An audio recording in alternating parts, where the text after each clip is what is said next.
Hey there, my name is Chris Acton with Acton Creative, and this is a Handwoven Experience, episode 85. And in this episode, I'm going to talk to you about how to pick a weft yarn. So let's start at the top. In weaving, you have two different kinds of yarns. You have a warp yarn and a weft.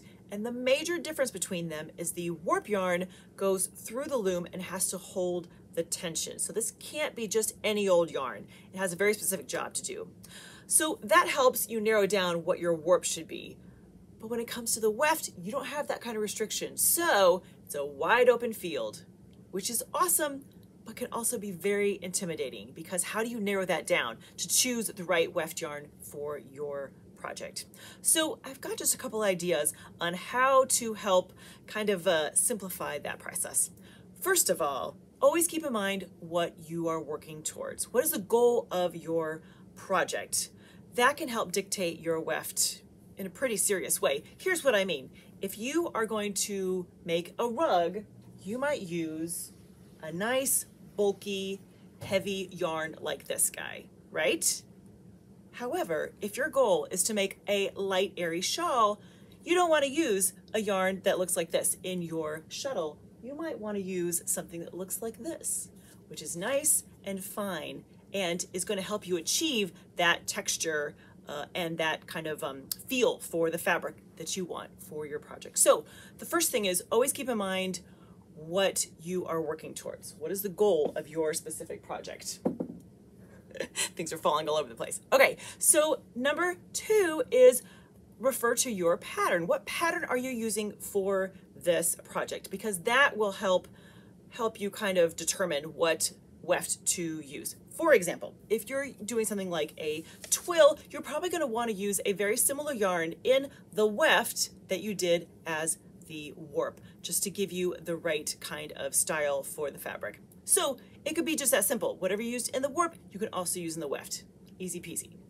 Now, if you are going to do a pattern, say like an overshot or even a honeycomb, you might have two wefts to choose from. And one could be the same as your warp, but the other one may need to be much thicker. Can you see that? I have a much bigger yarn for the other part of the equation. Here is my overshot right here. You can see some of the weft yarns are very fine and some are really thick. So refer to your pattern and that will help kind of dictate what your weft looks like. Way, can you tell I like green? All my samples are in green, it seems. I'm a creature of habit, clearly. Okay, so the last way that you can kind of narrow down your options for your weft is color. Now, if color freaks you out, never fear, my friend. Simply look at the colors you're using in your warp and just reflect them in the weft. It is easy enough. Or kind of keep in the same family. If you have gray in your warp, choose a black, choose a white, something, make it real simple. But if you really want to play with some color, that can also help you narrow down your options for what your weft could look like.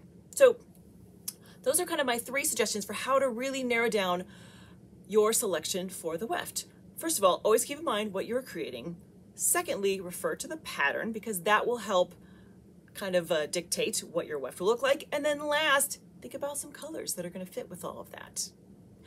Once you kind of filter your decisions through those three things, you'll come up with a great choice.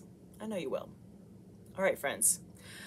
I hope that the weft is perfect, and even if it's not, you learn all kinds of things from your project. Have a great week. Happy weaving.